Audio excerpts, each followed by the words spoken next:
No se recuerda una campaña electoral con la Semana Santa de por medio. Semana Santa donde se celebra el martirio de nuestro Señor Jesucristo, que murió en la cruz por el perdón de los pecados. Vamos, que Dios, su Padre, lo mandó a sufrir y morir para que nosotros nos quejemos menos. Si Dios, que es Dios, mandó a su Hijo, que también es Dios, a ver de qué nos vamos a quejar nosotros, que somos meros mortales. Eso del martirio parece que va a estar muy presente en la campaña electoral. No está claro si va a haber sábados de gloria ni domingos de resurrección, pero vamos a hartarnos de viernes de dolores. Los políticos impresentables nos van a martirizar y nos va a doler todo el cuerpo y hasta un pedacito del alma. Ha dicho Pablo Casado, el del máster, que ¿qué hacemos con las mujeres maltratadas? ¿Las escoltamos por la calle? Y decir eso es otra forma de martirizarlas. Marco de Quinto, el millonario del ERE ilegal de Coca-Cola, reclutado por Ciudadanos, ha dicho que un despido colectivo es un correctivo para los trabajadores, a los cuales, si no martirizas, pues que no les sacas el rendimiento. Díaz Ayuso, la enlace entre La Púnica y Esperanza Aguirre, ha dicho que las mujeres han pasado de la obediencia a sus maridos a la obediencia a la izquierda, buscando martirizar a la izquierda porque izquierda es una palabra que le suena a cosa femenina y entonces ella se siente martirizada. La televisión está estos días entrevistando a un chino que dice que es admirador de Franco. Hombre, entrevistar a un judío nazi o a un negro fascista, pues tiene eso aquel. Pero entrevistar a un chino franquista es una tortura china para martirizar a las víctimas del franquismo. Torra, que a veces parece chino, ha dicho que no va a quitar los lazos amarillos de la Generalitat porque se quiere mártir. Estos posconvergentes creen que si los Pujol van a la cárcel, aunque sea por robar, hombre, que ellos no van a estar martirizados menos que ellos por Cataluña no estando a la sombra. Vox, que quería martirizar a todos los que no vibran con el himno de España, ha dicho que habría que empezar ilegalizando a Podemos y ha pensado que, para no hacerles mártires, habría que poner sus cadáveres bien escondidos junto a los 115.000 asesinados por Franco que aún están en fosas comunes y cunetas. O añadiría otro de Vox, Fernando Paz, que se les podría poner al lado de los inexistentes judíos que nunca fueron asesinados en el Holocausto. Y esto no se acaba, ¿eh? Cayetana Álvarez de Toledo, muy sufrida ella, incluso antes de ser candidata del PP por Barcelona, ha dicho que crear una comisión para hablar del conflicto catalán es peor que el golpe de Estado del 23F. Y seguro que lo dice de muy buena tinta, porque en su casa seguro que deben de haber celebrado todos los años a Tejero, a sus dementes y a todo el entorno del rey Juan Carlos que dio el golpe como mártires de España. Y mientras estamos sumando descerebrados, resulta que la contaminación nos va a quitar a todos nosotros, a todos, al menos 2 años de esperanza de vida. Es decir, que vamos a ser mártires todos nosotros de nosotros mismos. Y esta penitencia, me temo, desobedientes, que no la pagamos solamente con un par de Padre Nuestros. Así que bienvenidos a la frontera.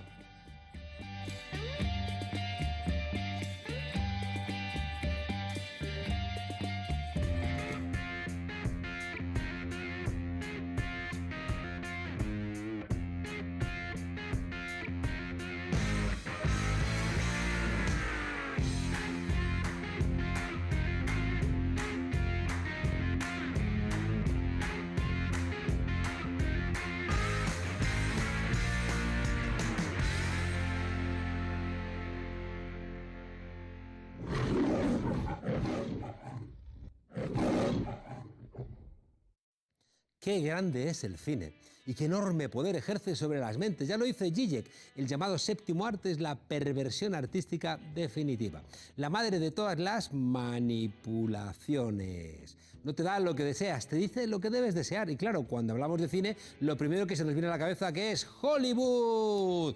Hollywood, Hollywood, Hollywood. Un tentáculo más de un mensaje repetido. Los malos son siempre los indios y los buenos, el ejército norteamericano. ¡Al galope! ¡Adelante! ¡Cargue!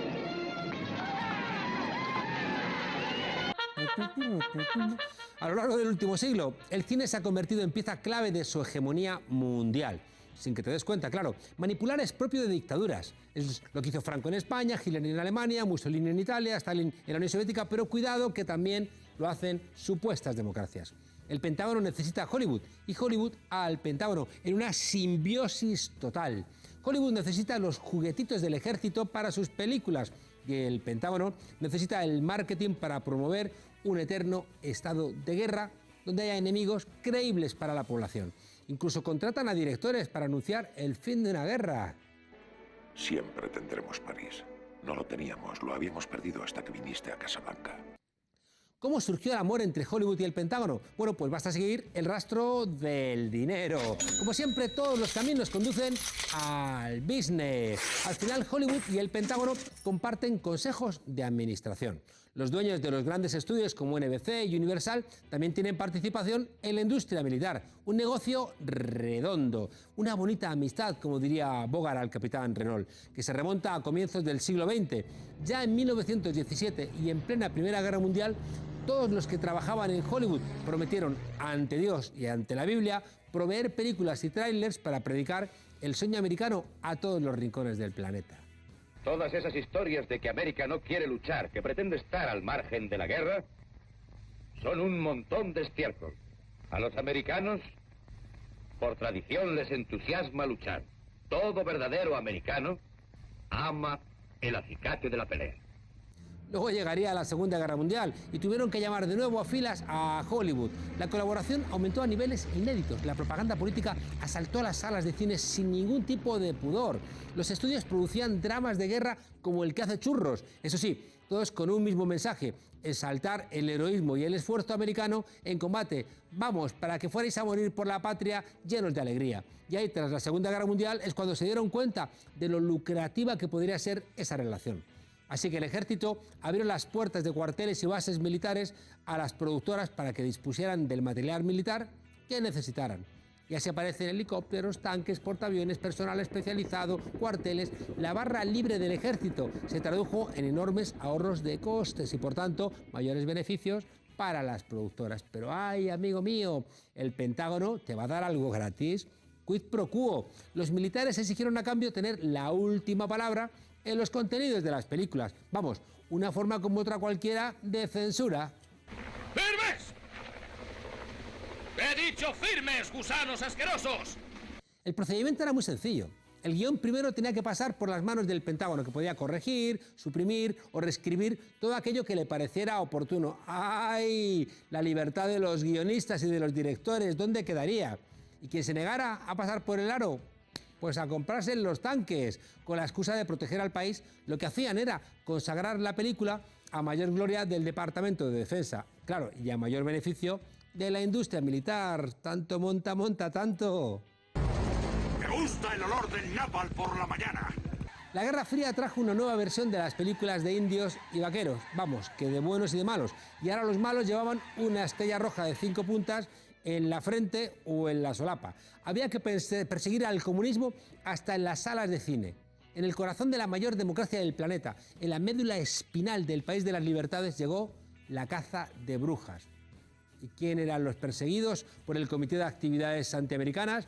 Pues los sospechosos de enemigos de la patria por ser comunistas o tener amigos comunistas o haber silbado alguna vez la Internacional. Sin anestesia, sin miramientos, sin primera enmienda, sin libertades ni derechos civiles. Listas negras con cientos de profesionales condenados a la muerte civil, metidos en un campo de concentración de la sospecha profesional. ¿Os acordáis de los 10 de Hollywood?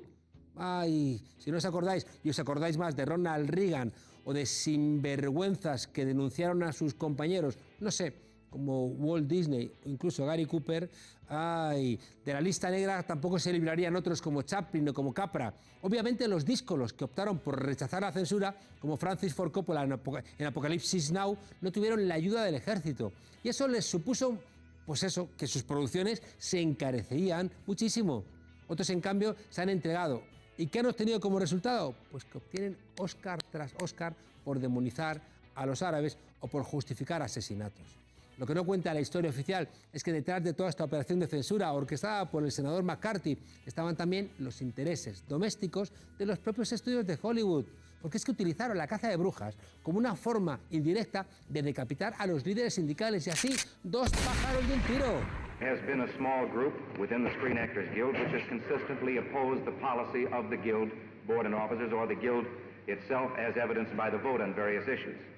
That small clique has been referred to, has been discussed as more or less following the tactics that we associate with the Communist Party. Es que eran y son los putos amos. En la década de los 50 llegaron a reclutar a Mickey Mouse para enseñar a los niños las bondades del primer submarino nuclear americano. Eso después de que dejó de ser negro. No vaya a ser que apareciera como un asunto de exaltación de los negros. Muy educativo. Más tarde vinieron los videojuegos con Atari Combat, Missile Command. Ahora entenderéis por qué los primeros juegos eran tan bélicos, porque el tío Sam pagaba. El éxtasis de ese militarismo llegaría con Rambo y Top Gun. Según la Fuerza Naval, Top Gun hizo que aumentara hasta un 400% el número de jóvenes que se alistaron para la aviación naval. De ustedes se pregunta, ¿quién es el mejor? Fíjense en esa placa de la pared. El mejor piloto de cada promoción y su radiooperador tienen su nombre ahí grabado. Han pasado muchos años, pero la noria sigue rodando. El ejército mantiene su oficina en Hollywood y la CIA nombró en el 2001 a su asesor oficial para la industria del cine. Es esa colaboración la que llevó también al cine la caza y captura de Osama Bin Laden. Vamos, a mayor gloria épica de un asesinato firmado y rubricado por el Congreso de los Estados Unidos. Aquí, la seguridad nacional no fue ningún problema, al contrario, fue la gran beneficiada en la noche más oscura. Es una historia limpia y gloriosa, típica de Hollywood. Una película con final feliz para intentar curar uno de los mayores traumas de Estados Unidos. Vamos, que en la cámara oscura de los cines se les solventan todos sus problemas. En noches como esta, podemos decir a las familias que han perdido a sus seres queridos que se ha hecho justicia. Cuando vemos el poder que la industria militar tiene en Hollywood, nos acordamos de Eisenhower. Fue en enero del año 61 cuando el entonces presidente ya advirtió en un discurso televisado del peligro que suponía el complejo militar industrial, formado por el ejército de los Estados Unidos y las empresas de armamentos, cuyas ramificaciones eran capaces de tumbar a cualquiera. Si ya era un peligro hace 60 años, imaginaos ahora, con más de 3.000 contratistas trabajando para la seguridad nacional. Son esos los que se forraron con la invasión de Irak, Halliburton y el vicepresidente Cheney. El cine es tan solo uno de los frentes de batalla de ese complejo militar industrial, pero cuidado, también es un seguro de vida. Aunque al final todo se termina volviendo contra los propios americanos de a pie. Ahí está Homeland. Cuidado, que les están diciendo que el enemigo está dentro y que cualquiera puede ser un islamista peligroso. En fin, que al final te ves una serie de estas y te estás poniendo a ti mismo las esposas.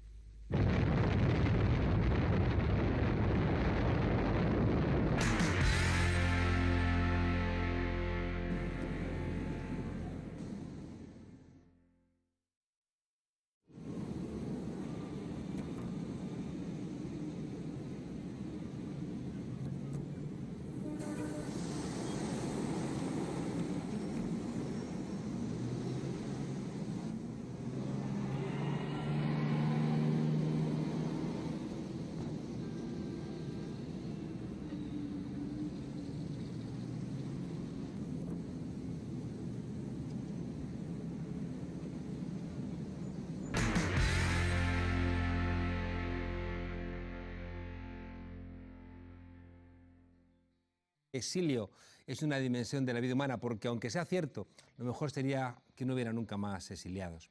Nuestra invitada de hoy homenajea a las exiliadas, a las mujeres republicanas que fueron expulsadas de España tras la Guerra Civil y fueron obligadas a abandonar sus tierras, sus costumbres, a los suyos y, en definitiva, sus propias vidas. Miles de mujeres anónimas que merecen un lugar en la historia de nuestro país. Miles de mujeres que vieron su futuro truncado, mujeres que cruzaron la frontera. Pasos sin tierra. Una hermosa exposición homenaje con investigación, selección de mujeres y textos hechos por nuestra invitada, Beatriz Bergamín. Buenas noches y muchas gracias por estar aquí con nosotros. Beatriz, ¿por qué pusiste en marcha esta iniciativa? Bueno, fue una iniciativa que surgió sobre todo a partir del 9º Encuentro Internacional de Mujeres que Transforman el Mundo, que ya es la 9ª vez que se produce en Segovia, que es un encuentro maravilloso, ayudado por el Ayuntamiento de Segovia, en el que vienen activistas internacionales, y bueno, luego lo puedo explicar un poquito más. Y en este encuentro siempre se propone hacer una exposición o dos. Y este año, a raíz del 80 aniversario del exilio, pues se propuso hacer este homenaje. Sobre todo porque cuando se habla del exilio, tanto en la calle como en los libros, es muy complicado o más difícil que se hable concretamente de las mujeres, claro, de las mujeres exiliadas. Y por eso queríamos poner ahí el foco. Nos acordamos de los exiliados, nos acordamos de Machado, claro, de Azaña.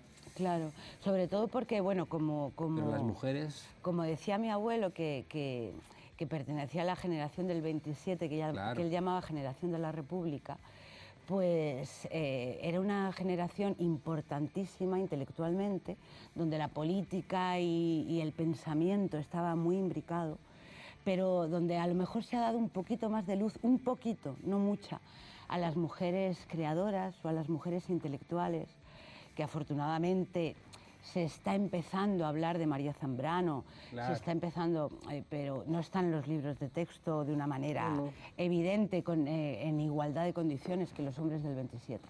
Pero es que hay muchísimas mujeres, vamos, la mitad de las mujeres que se exiliaron, o muchas más que eran mujeres anónimas, como has dicho antes, y que eran mujeres que no solo eran revolucionarias o republicanas o anarquistas o comunistas o socialistas, porque había de todo tipo, sino que además tenían que demostrarlo. O sea, tenían que hacer el doble esfuerzo, claro, para que se les reconociera. Para que se reconociera su valor. ¿Y qué tipo de mujeres salen en esta exposición? Pues mira... ¿Qué tipos de mujeres? Hay, como he dicho antes, era evidente que teníamos que homenajear a las mujeres que un poco conocemos más, ¿no? A María Zambrano, a Concha Méndez, a María Lejárraga... escritoras, pensadoras. Luego, por ejemplo, hay pintoras como Remedios Varo, que fue una surrealista maravillosa, como Maruja Mayo, que fue mucho más conocida. Y luego políticas, evidentemente, claro, Clara Campoamor, Victoria Kent, Montseny... mujeres... Esas han sido más reconocidas, ¿no? Pero, por ejemplo, sí, en la que pintura, han sido un poco más reconocidas. La literatura, traductoras. ¿Cuántas mujeres traductoras había, verdad? Porque hay una cosa muy bonita que a mí me ha emocionado ver al hacer la selección de mujeres, sobre todo al estudiar sus vidas, que eran muy diferentes entre sí, pero casi todas tenían una cosa en común, que yo creo que es lo que más me interesaría rescatar, que es la importancia que daban a la cultura, la importancia que daban a la educación. O sea, mujeres obreras cuyos padres no tenían un duro y que se ocupaban de que fueran a la escuela, sus padres se ocupaban de que fueran a la escuela y a lo mejor conseguían ir a la universidad, y a lo mejor estaban en una clase donde había 2 o 3 mujeres. Claro. O mujeres cultísimas, como que incluso aristócratas republicanas. Entonces había muchas diferencias sociales, pero todas tenían en común eso, la importancia que daban a la cultura y a la educación. Y bueno, esa cosa que también es emocionante, que es la valentía y la implicación en lo social, en lo político y en lo social, porque muchas estaban sindicadas, muchas pertenecían a partidos políticos desde los 15 años. Y bueno, antes me has preguntado, ¿qué tipo de mujeres? Bueno, pues lo que hemos hablado un poco, las intelectuales...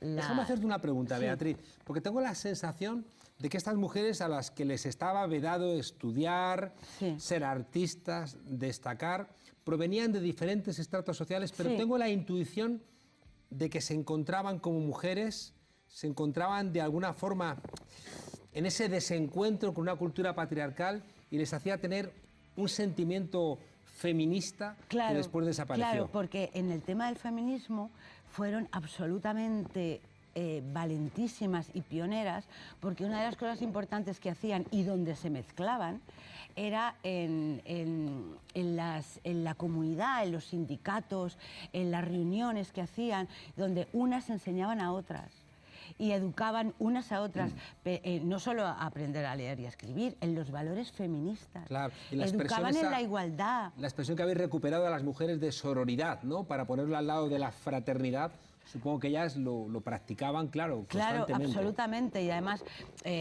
lo practicaban en la República y por eso fueron represaliadas, Claro. lo practicaban en el exilio y lo siguieron practicando en aquellos países donde de un modo peor Claro. o mejor fueron acogidas, ¿no? Oye, Beatriz, uno de los sentimientos constantes del exilio siempre es el dolor. ¿Cómo vivieron estas mujeres el dolor del exilio?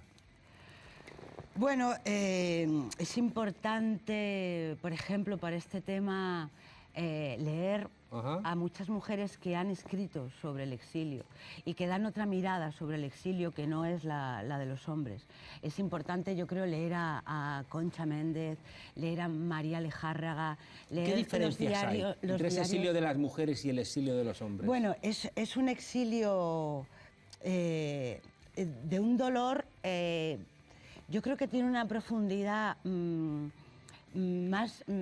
más ligada, más empática con los demás, porque las mujeres tenían el doble trabajo o la doble intencionalidad de sacar adelante a su familia, a sus hijos y de sacar adelante también la cultura del exilio. Y además tenían que demostrar que eran víctimas no victimizadas, porque en los países a los que fueron tuvieron que luchar el doble que los hombres por seguir ejerciendo aquellas profesiones que ejercían en la República. Por ejemplo, las mujeres médicas, las mujeres científicas, las mujeres escritoras, pues cuando llegaron a México, a Francia, a La Habana, al norte de África, primero tenían que reconstruir la vida, es decir, la vida de su casa, la vida de su entorno, tenía que conseguir dinero y conseguir comida, y muchas de ellas tuvieron que aparcar sus profesiones, en las que eran absolutamente pioneras, ¿verdad? o sea, eran maravillosas. Por ejemplo, tenemos el caso de la primera aviadora española, el caso de mujeres anarquistas que creaban agrupaciones, o sea, es que hacían unas cosas que sería tan importante que... Oye, que nos hemos comido el tiempo casi. Esa expresión de esa gente que vivía con el alma en vilo, ¿qué tenemos que entender con esta sensación que tenían ellas, ¿no? Supongo que es lo que estás planteando. Bueno, eso... quise utilizar esa frase porque creo que hay mucho contraste, incluso un contraste doloroso al que te referías antes, pero también poético, esa manera de vivir que yo he vivido en casa, porque yo soy hija y nieta de exiliados, Claro. de tener que pisar otra tierra, de tener el alma en otro sitio y además porque era gente que querían mucho España. Es que muchos de ellos no pudieron volver y lo deseaban porque habían luchado mucho por la República. Fueron expulsados, perdieron, se mantenían una posición ahí como de estar en ninguna parte, ¿no? Déjame hacerte una última pregunta. Hemos tenido recientemente aquí a Luisa y Cuco Pérez, ¿no? Contándonos la memoria musical, ¿no? También hijos y nietos de exiliados. Parece que otra vez en campaña electoral aparece la memoria, pero un poco manoseada políticamente. Eso da mucho miedo, sí. Desde tu mirada, ¿no? de persona que siente la cultura, ¿qué vamos a hacer con la memoria histórica, Beatriz? Bueno, pues yo creo que, casi como indica la palabra, hay que utilizarla con verdad, hay que utilizarla con profundidad.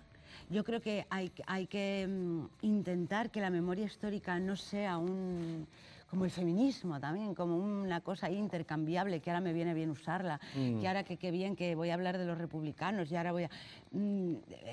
es que eso es lo peligroso de estar en campaña electoral. Claro. Creo que hay que imbricar la educación de los niños, de los jóvenes, de las niñas, desde el inicio. Desde el inicio hay que contar nuestra historia desde muchos puntos de vista y abrir, sobre todo...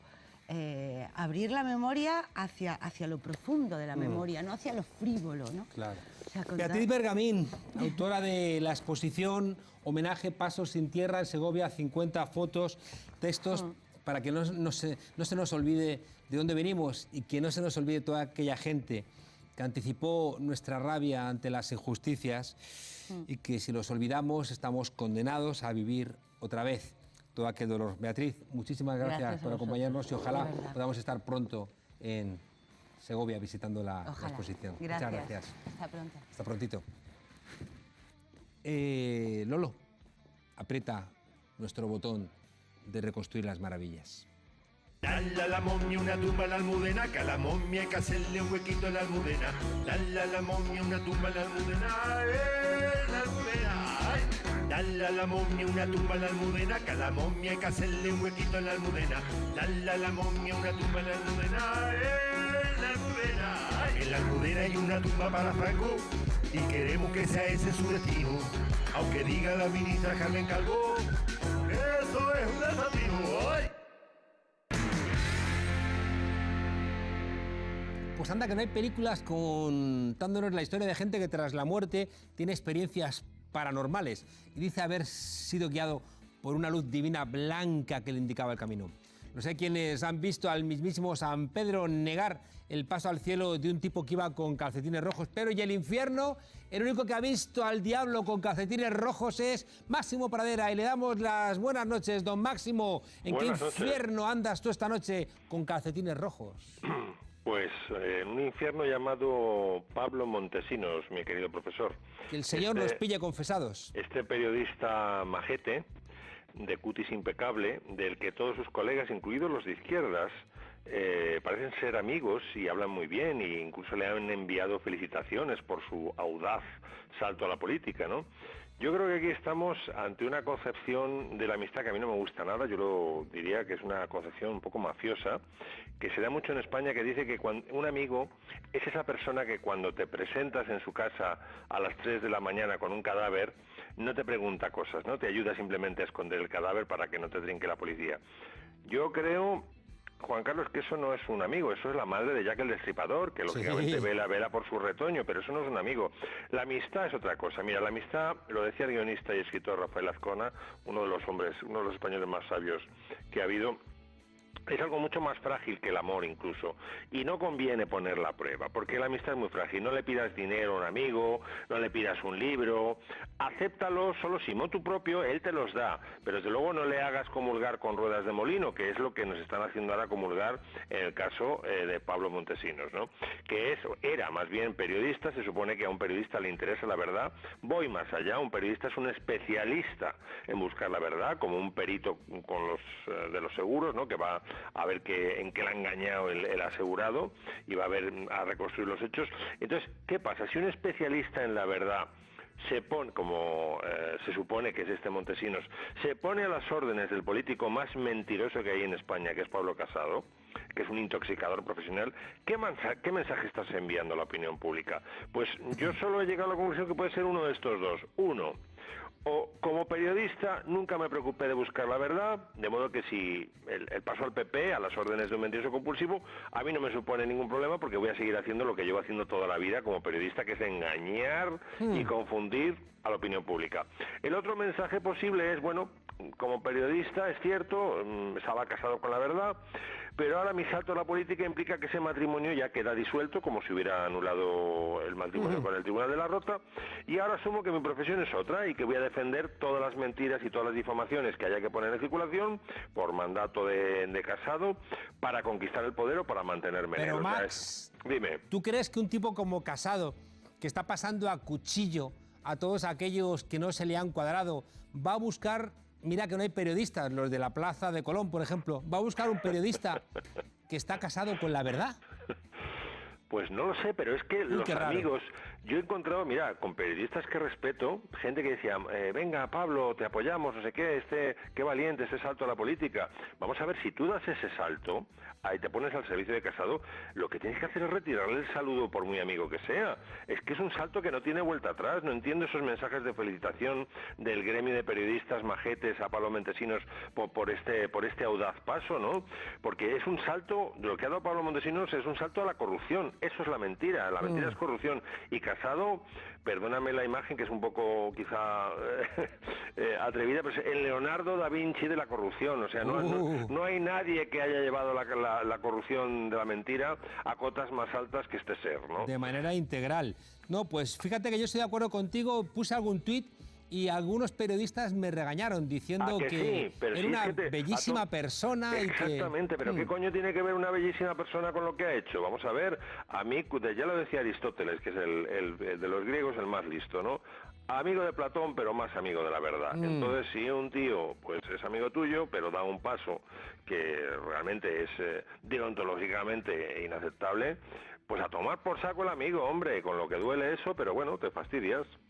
Yo siempre tengo la sensación con Montesino que defendía cosas indefendibles y que era la cuota PP en las tertulias y las informaciones, y que por tanto él siempre buscaba el ángulo que ocultaba, disminuía, le quitaba fuego, blanqueaba la corrupción del Partido Popular, sus 240 casos, el máster de Casado, las mamandurrias de Esperanza Aguirre, las barbaridades que hacía Cristina Cifuentes. Y si uno mira el comportamiento de este periodista, pues ¿qué te voy a decir?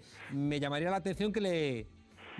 la atención que le dieran el Pulitzer a que lo contratara Casado para llevarlo en sus listas. ¿Sabes lo que pasa? Que como a Pablo Montesinos lo sentaban en Sexta Noche al lado de María Claver, claro, comparado con María Claver es Bernstein y Woodward al tiempo, ¿sabes? Montesinos, porque María Claver directamente discaba el número, marcaba el número del PP cada vez que salía un tema que no se esperaba, para que le mandaran el argumentario por WhatsApp. Claro, comparado con un ser así, pues este realmente era Iñaki Gabilondo, en fin. Pero ha dado un salto en el vacío. Yo creo, Max, que lo de la Plaza Colón, donde los partidos del trifachito decidieron buscar a algunos periodistas para representar sus ideas, da cierta medida de quiénes son los periodistas de la derecha que tenemos en este país, que son gente, sin duda alguna, de partido, y no en vano. Muchos de ellos vienen de ese entorno. En fin, Máximo, que te pongas crema para las quemaduras, que tires los calcetines rojos. No, si yo en el infierno vivo de puta madre. Me parece cierto, porque tú lo que estás haciendo es preparándote para el cambio climático. En fin, hasta la semana que viene. Adiós, amigo. Y tú, Lolo, alégrame el día. Nuestra Constitución española sigue siendo el mejor muro de contención contra los enemigos de la libertad, contra el nacionalismo excluyente, contra el populismo que va contra las libertades públicas, y sobre todo porque estamos orgullosos de una generación excepcional que supo unirse, mirar hacia el futuro, sin olvidar el pasado para no repetirlo. Son unos autoritarios.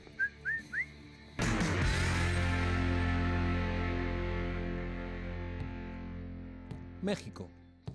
Enero de 2017, un año antes de las elecciones presidenciales, y resulta que un grupo de empresarios inicia un burdo complot ¿contra quién? Qué curioso, contra el candidato López Obrador. El objetivo era evitar de cualquier manera que llegara a la presidencia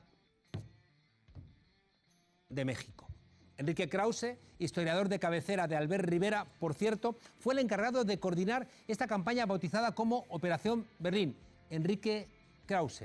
Y para arrojar un poquito más de luz sobre este tema nos acompaña hoy Carlos Portillo, mexicano, analista y uno de los que más saben de estos entresijos políticos sucios de la política mexicana.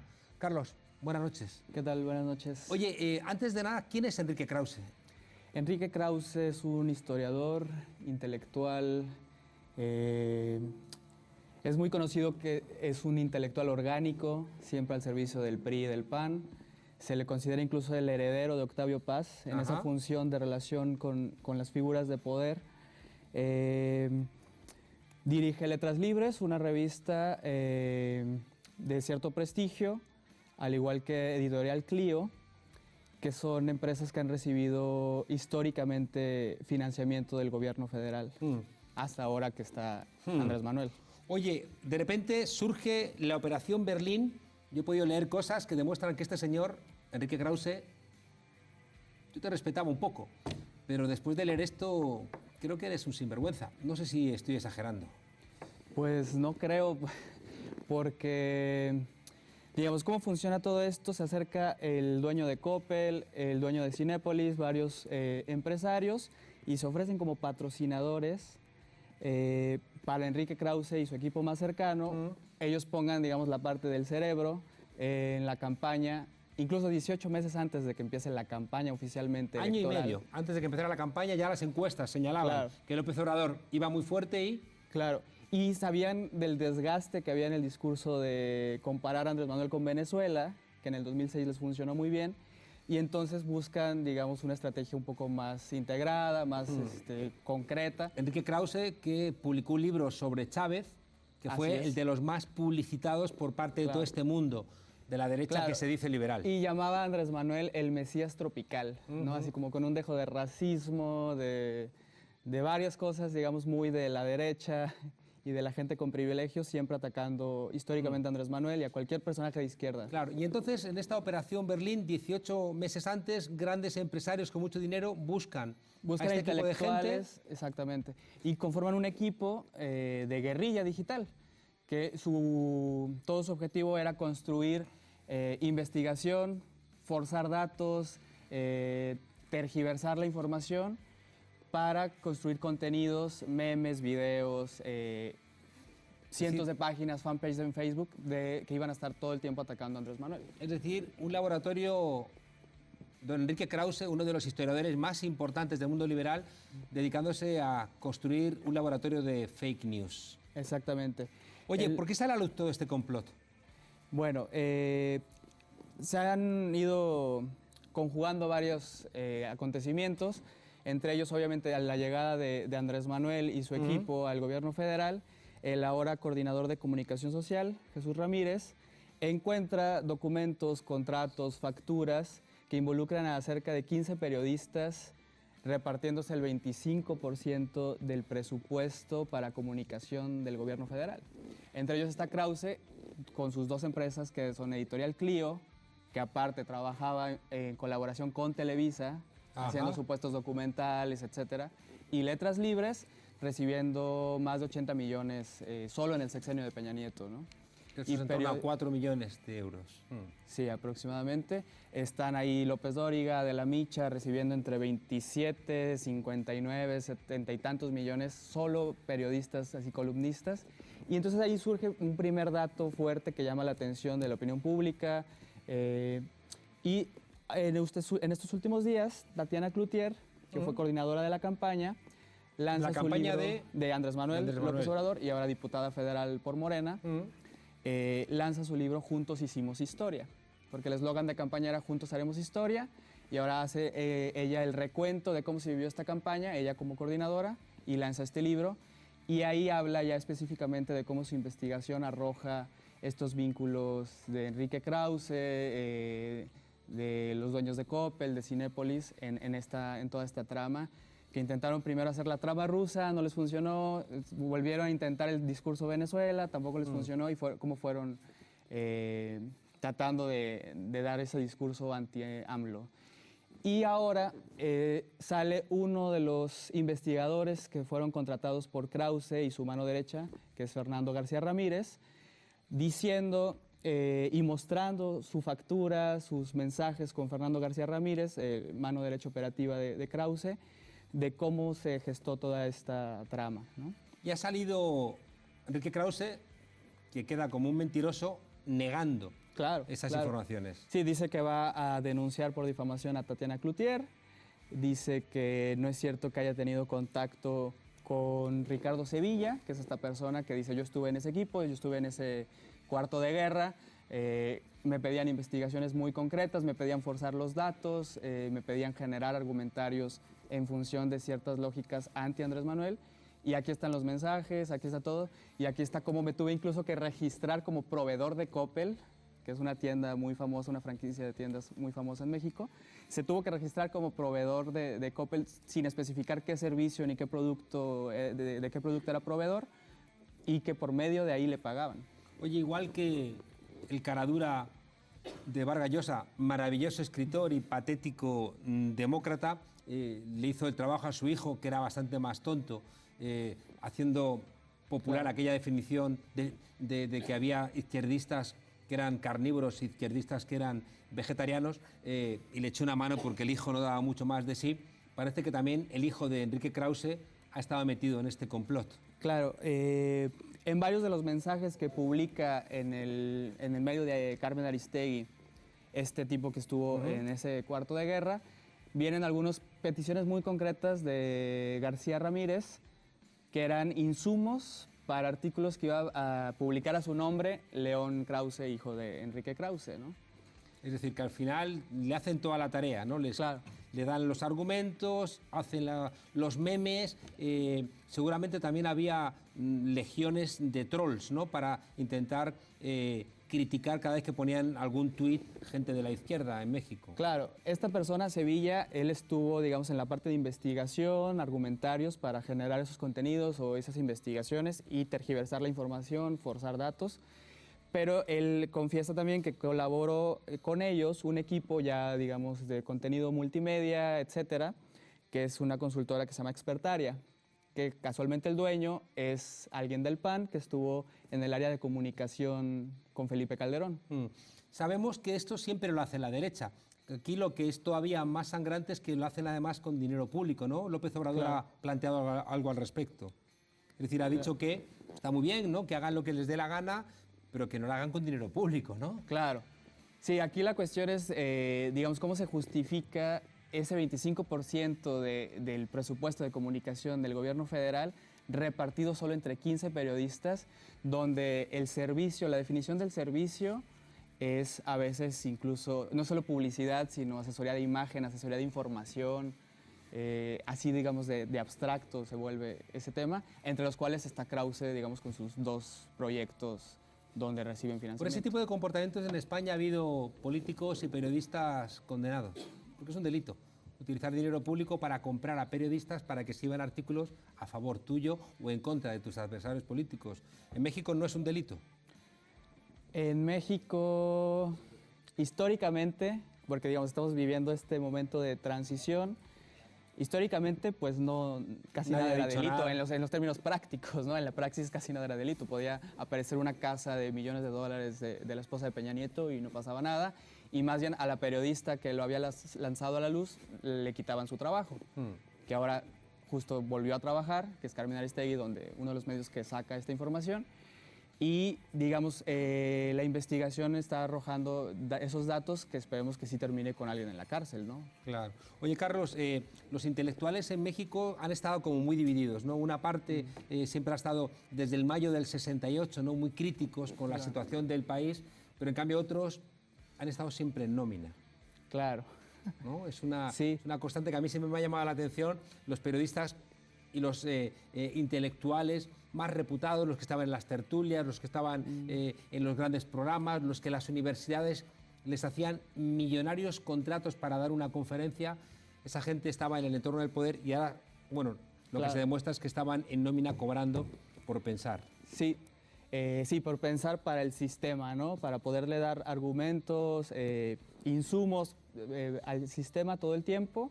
Entre ellos, digamos, Krause siempre fue conocido o era un secreto a voces, de cierta forma, su mafia cultural, intelectual, a través de cómo funcionaba Letras Libres, desde su financiamiento hasta la gente que podía publicar y la gente que no. Y ahora, digamos, sale a la luz esto y pone en cuestión este concepto de los intelectuales orgánicos, ¿no?